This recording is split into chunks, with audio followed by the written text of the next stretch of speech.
The Codpast. Hello and welcome to the Codpast. I'm your host Sean Douglas, and this is the place where you'll hear right brain stories from interesting individuals. Today's guest has successfully hacked the brain of the dyslexic, is on a mission to change the world with love, and boy does she love dyslexia. Today's guest is entrepreneur, teacher and CEO of I Love Dyslexia, Aggeliki Pappa. Welcome to the show. Hello, I'm so happy I'm here, and this is such an impressive introduction. Thank you so very much. You're welcome, and thanks so much for coming here today. I mean, as we can tell, you are not from the UK, you're from Greece. You've literally stopped off on your way to the airport to do this podcast, so we're so grateful for you to be on the show today. So is it right, me thinking that your school, I Love Dyslexia, is the only establishment in the world that specifically teaches English as a foreign language, specifically to dyslexic students? Yep, we are the only one. I hope not forever, because we're on a mission to change the world, as you said, and to make it a better place for all students. You are a teacher by trade, but I introduced you as an entrepreneur because as many entrepreneurs, and similar to myself, you were destined for a career that didn't exist. Exactly. So you had to carve one out for yourself. I had to find myself a job. I need to hire myself because nobody would hire me. I was doing something that nobody could really understand.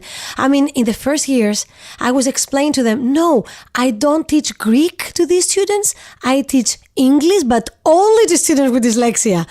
English is a foreign language. They were like, whoa, that's complicated. Let me think about what you're doing. So yes, it was innovative, but my students needed to have a global voice. They were brilliant, they were smart, but they couldn't speak out in a global way. So I said to myself, you got to find a way to hack this brain and find a way to teach them English as a foreign language.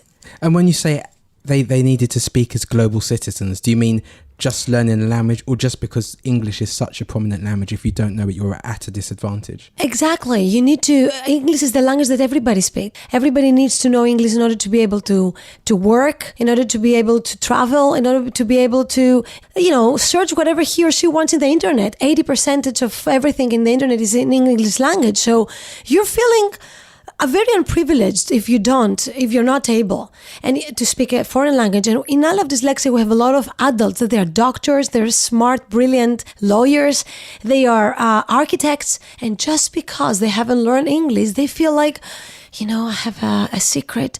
I am who I am, but I don't speak English. Can you do something about it? And please don't say it to anyone. They feel very misfortune, that they don't have this global voice. So, I mean, tell me how this educational entrepreneurial journey started, because I think your journey started in a similar way to mine, and it was when you were sacked from a job. Exactly. Not only one, many actually. It was the story of my life. I started thinking that there is really something wrong with me, because I was like, what is it that I don't do and everybody does, and I'm so unprivileged and I have to lose my job time and after time again? Well, it's because I was different. And when you're different, unfortunately, you have to pay the price. But also, every coin has two sides. If you're not afraid of what's going to happen in the beginning, because the beginning is awkward when you're different, but if you're, determined to be who you are and continuously love what you're doing, no matter what, then you can find yourself very successful maybe one day, and maybe this success will help a lot of people, which is the whole point. But I mean, when you got sacked, it was quite a blow, because I mean, yes, you have a record that you still keep today. You were having a 100% success rate. That's true. But you still got the sack because someone else could do your job for €3 an hour cheaper. That's true, because for a lot of people, they just don't look at really who you are and the difference that you bring. They just look at silly things like €1, €2, or how tall or how fat you are in order to replace you, without really valuing the real different thing that you bring into the table. So teaching was in your blood. You described yourself as a super teacher. Well, I was a super teacher because the results were super. I was teaching in the beginning to see that all my students could get degrees. And I thought I was this super teacher. And then I realized that I was a failure when I faced dyslexia. I was a very mechanical teacher because I was teaching for results. But it's about being able to embrace all the differences that the students have. And I couldn't do this in the first years of my teaching. So I felt like really a failure in front of my students with dyslexia. And that was interesting because when you did find that disconnect, you said you were able to teach students and get them through, but you failed when it came to students with dyslexia. Yes. Rather than go to your colleagues and ask what's the way to reach these dyslexic students, you did something which most establishments don't do, which was actually ask the people that were involved to teach them. Exactly. And I said to my students, can you teach me? I'm here to support you, but there are no resources around me to teach EFL to students with dyslexia. English is a foreign language. And I need you to tell me every time that I'm doing things, how you feel. What is the one that you're missing? Or what is this that works this time? And I realized that they wanted to have clear vision on abstract ideas. So, for example, when I was teaching gerunds and passive voice and direct, indirect speech, they wanted these abstract ideas to make it as concrete as possible for them. So we were trying to visualize things and make it and visualize things in the most fun way possible. And tell me a little bit about Ed the Dinosaur. Oh, well, Ed the Dinosaur. How do you know about Ed the Dinosaur? I did my research. Oh my God. Okay, so for example, when I want to teach my students simple past, to make them remember certain information, such as that they're not going to use simple past for actions that happen in a very specific time in the past, and they should never forget the ed, which is the ending of every verb, every regular verb in the simple past. So I said, okay, let's find something that happened in the past in a very specific time that everybody recognizes. Because you have to use examples that everybody recognizes, not only kids or not only adults. So you can make these tools applicable to everyone. So say, okay, dinosaurs. Dinosaurs is an exciting topic, and also dinosaurs existed in a specific period of time. So dinosaurs will represent the past. And also we know exactly when dinosaurs appeared and when they disappeared.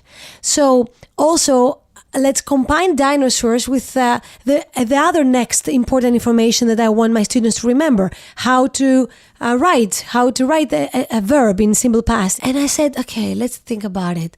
Let's find a name for this dinosaur. Let's call this dinosaur Ed. So Ed the dinosaur is a dinosaur that actually helped us start building the knowledge for simple past. So it was an adventure. Our classes became adventurous because we were trying to reverse things and we were trying to reshape something boring into actually something imaginative. What a gift, what a joy.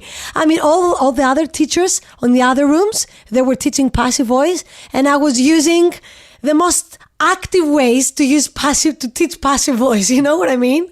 So it was not passive anymore. It was active. So that was it. And we were having fun and we were laughing, and there were teachers outside of my door saying to me, what are you doing and you're having so much fun in your classroom? I was like, well, I tried to do passive voice in an active way with, using my brilliant students' ideas. And this fun made my classrooms so stress-free. And everybody, we forgot about dyslexia, we forgot about challenges, we were just having fun, but we were doing passive voice. We were still on our curriculum, but I was willing to get into their brain. I was willing to get into the world, to jump into the world. And that made the whole difference, because I was willing to succeed for them and prove to the system that the system has dyslexia, not the people. So you were at this private school, and then there was this disconnect between your passion to do things and a kind of reluctance on the establishment's part. So what happened next? What happened next? Well, I remember one day that I found myself in the list of the people that they would have to be removed for different reasons. And I just knew that just because I was doing different things in the school, they didn't like me. They didn't like me because I was doing 10 or sometimes even 100 things more than anybody else, just to make sure that I would at least try to support my students in the way that I was able to support them at that time. And that scared people. That made people feel weak because they couldn't follow this. And I understand why I was fired, but I wasn't ready to compromise. I knew that if I could compromise somehow, I would find myself back in the school. No, I wouldn't do it, because I knew that I would be the same different teacher again, because I would have to accommodate somehow my different students. So I had a couple of months to think about and reflect about what would be my next movement, because it was the second time that I found myself, out of work. And I realized that there were two ways. One way was to do something completely different, because the system wouldn't allow me to be who I am, or to make and create my own system and work in there. But in order to be able to create my own system, I wanted to be more knowledgeable about my skills and everything that has to do with dyslexia. That's why I came here to England, to Birmingham University, and they were very flexible with me, because they allow me to do to focus my research on my own path, which was EFL and dyslexia. And I started studying again, but at the same time, I had students on my private office, working with them, students with dyslexia, I mean. So for a couple of years, I had only tutorial lessons with my students, and I was focusing on developing my own tools and focus on creating my methodology. And then when I realized that I had a good collection of tools, I started thinking about the idea of creating the first school in the world, which would be only for EFL and dyslexia. And I started I love dyslexia school in the playroom of a friend's house, because that was how much money I could afford. And at that moment, even that doll place turned into something really sweet and cute and happy and cheerful. But then I moved to a bigger building, the building that I am now, when I managed to find the funds from the European Union. And then I created a school which wouldn't look like a school. And I also invested every single penny that I had. I was broke for a couple of years. I could only buy coffee. That was the only thing that I could buy. But it wouldn't matter, because I was working 24/7. So I didn't have money. I didn't have time to spend any money anyway. So I buried myself into this love affair, because it's a love affair, what I do. And I created a completely different school, because I wanted to accommodate my students in a different context, in a context that would allow us to be imaginative, to be creative, to let our ideas flow. So that's why the architecture and the design of I Love Dyslexia school is completely different from a typical school. We have the workshops that we're doing so imaginative work through activities that they can make you not only learn the context that you want to learn, but also a more creative, imaginative, and happy human being. You need to be happy to learn things. We need to wait until people get to this point to not be afraid to have fun while learning. Even nowadays, students say, well, if I have fun, can I learn? Because I think that it's only when I really struggle that I learn. It's quite a misconception of how education should be. So can you tell me about some of these techniques that are working so well for you in your school? First of all, we do a lot of design thinking. Design thinking is all about creating smart mind maps. I have realized that people with dyslexia learn with the big picture. They need to see the big picture, and then you can guide them into the details. But all the books are written in a very analytic way. Page 4, you learn something. Page 5, you learn something else. Page 6, you learn something different. But what about having first a page that presents everything as giving you the big picture, and then go into the details? So because books do not present information like this, I need to create mind maps that they present holistically and synthetically new information. And then I create I redesign all abstract words into smart visuals, and I connect in a very smart way every new knowledge to the prior knowledge. If you don't connect the new knowledge to what you already know, and if you learn things separately and you don't find connections between things, then you forget things, or you cannot understand how the system of knowledge works. Do these techniques work with everyone? Is it just dyslexics? And are you still getting those 100% scores? You are absolutely right. These techniques are fantastic for everyone, because not only you manage to learn English, but you use your imagination and your creativity all the way through. That makes you a very creative person. And sooner or later, my students create their own stories. So they come up with new stories. And again, they're telling me, can I add something to your creative story to make it even more smart and make, things even more imaginable? So what I do in this way is that I cultivate the talents of students with dyslexia, because they are very creative. But if you don't work on your talents, then you won't be talented anymore. So why they're learning English as a foreign language? Because I do it through the right brain, which is using imagination and creativity and story making. I also support them by working and cultivating their talents.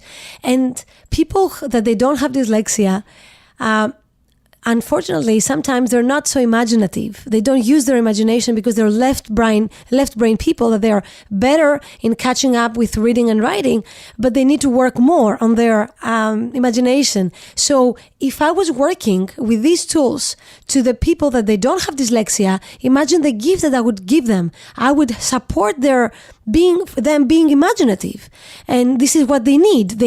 It's easy for them to learn simple past, but it's not easy for them to come up with imaginative stories. We need to use a lot of creativity and imagination in the way that we're teaching to support all students, not only students with dyslexia. So we've changed the way we teach, then we wouldn't have dyslexia in the schools. Mm-hmm. Because these people would excel, like they excel in I Love Dyslexia School. We forget about this. They have dyslexia.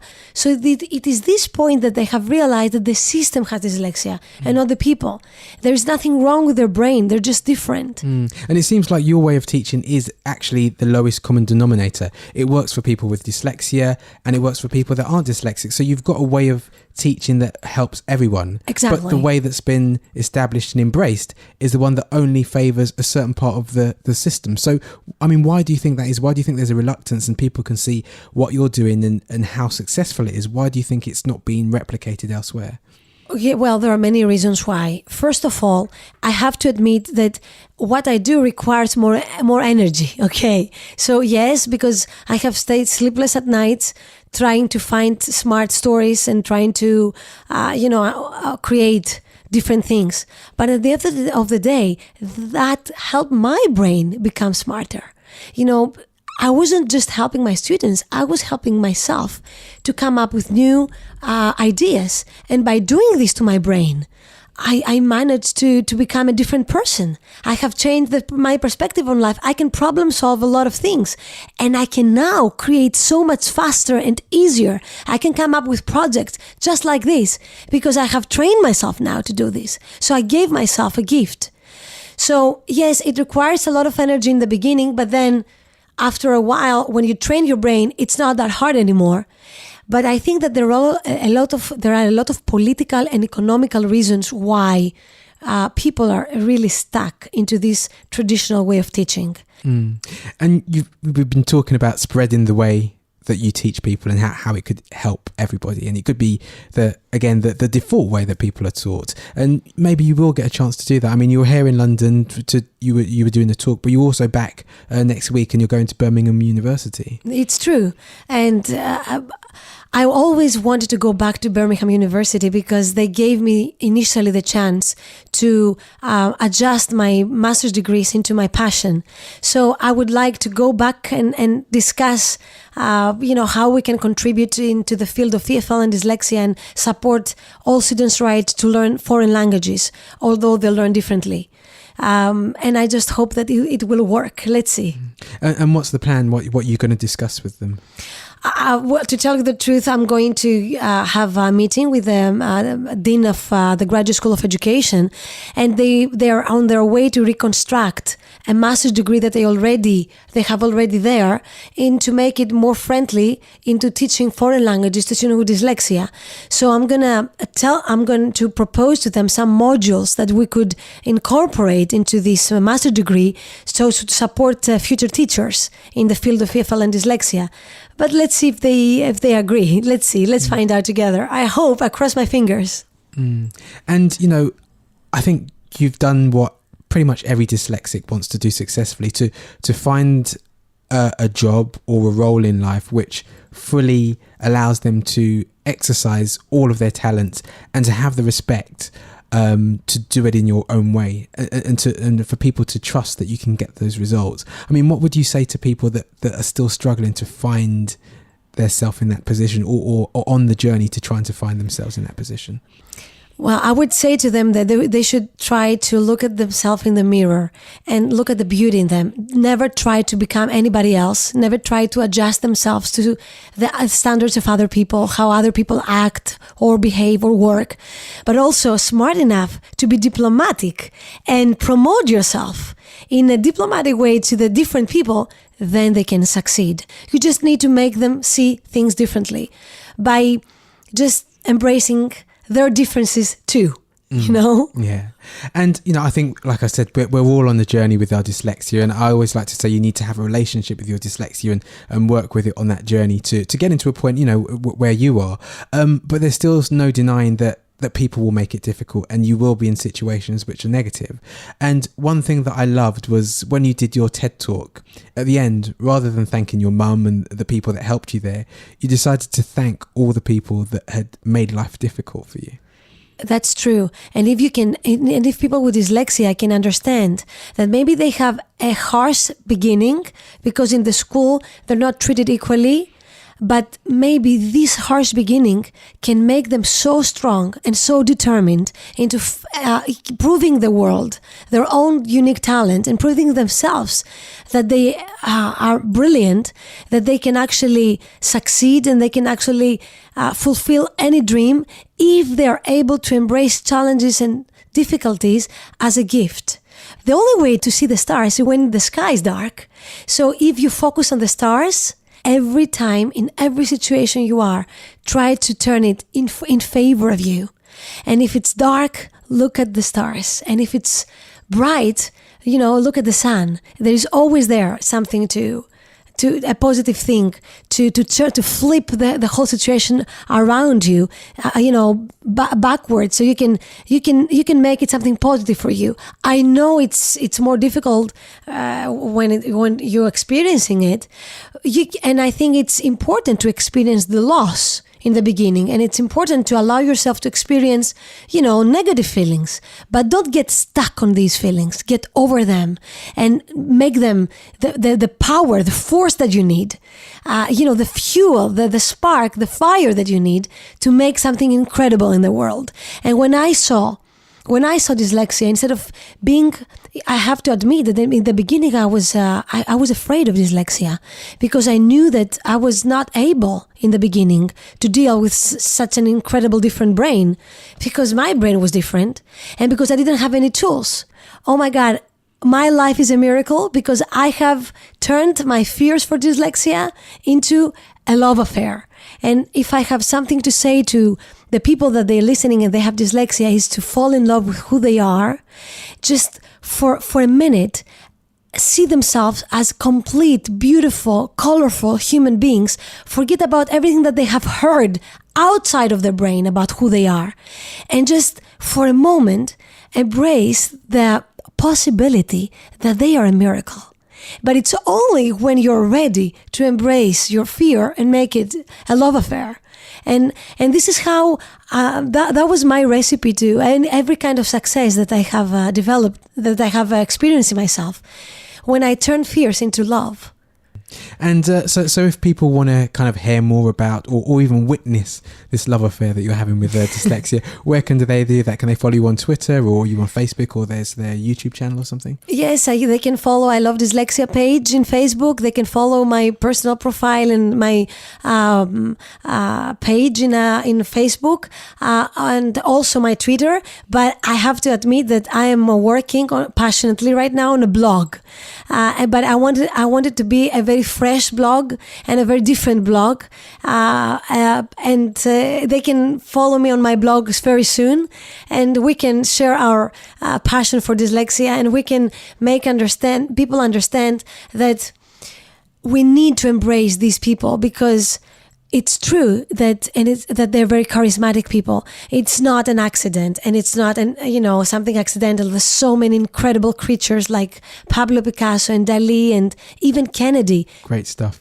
Aggeliki, thank you so much for coming on the show. Thank you so very much for having me here. It's my honor, and I wish you good luck. And remember, you should love dyslexia as much as possible. The Codpast is an audio production from extraordinaire.tv.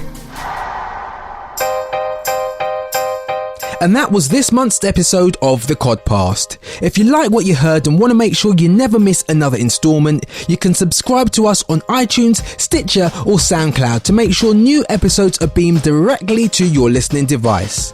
You can also follow us on Facebook and Twitter, or sign up to our newsletter at thecodpast.org. So it's the end of 2016 and time for a little bit of reflection.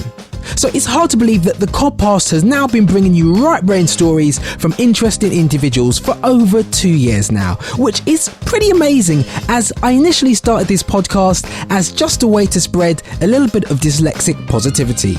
But we now have our blog, we've got a YouTube channel which has videos from anything from self-help to assistive technology. We have our events calendar where you can get the lowdown on events, workshops, talks, gigs, pretty much anything that's dyslexic and happening you'll find on our events calendar. We've also got the latest addition to the Codpast website, which is the Dyslexia Directory, where you'll find services and practitioners for all your dyslexia needs. If you'd like to get your services listed, go to thecodpast.org/get listed. So as you can see, we've come a pretty long way, but no podcast is an island, and we want to say a massive thank you to you guys out there for all of the support you've given us over the last year. If you've just listened to us, or you've Facebooked us, or tweeted us, or just sent us words of encouragement, you guys are the fuel that keep us striving to create the best podcast and Codpast we can. We'd also like to say an extra big thank you to all of those who have taken the time and been generous enough to donate to the Codpast. The Codpast is still mainly a self-funded project, but your donations have helped us on our mission to build a bigger, better and more sustainable Codpast. If you'd like to donate to the cause, you can do so by going to thecodpast.org and clicking the big red donate button. All donations are gratefully received, no matter how big or small. Another group of people that deserve a massive thanks are our sponsors. Without our sponsors, there literally would be no Codpast. So Text Help, Sonicent, the makers of Audio Note Taker, Claro Software and Conversa, the makers of Note Talker, we salute you. We want to say a massive thanks for the help and support that you've given us throughout the last year. So finally, for myself and the Codpast team, we'd like to wish you a happy Christmas and an awesome new year. So until 2017, enlighten your right brain at thecodpast.org.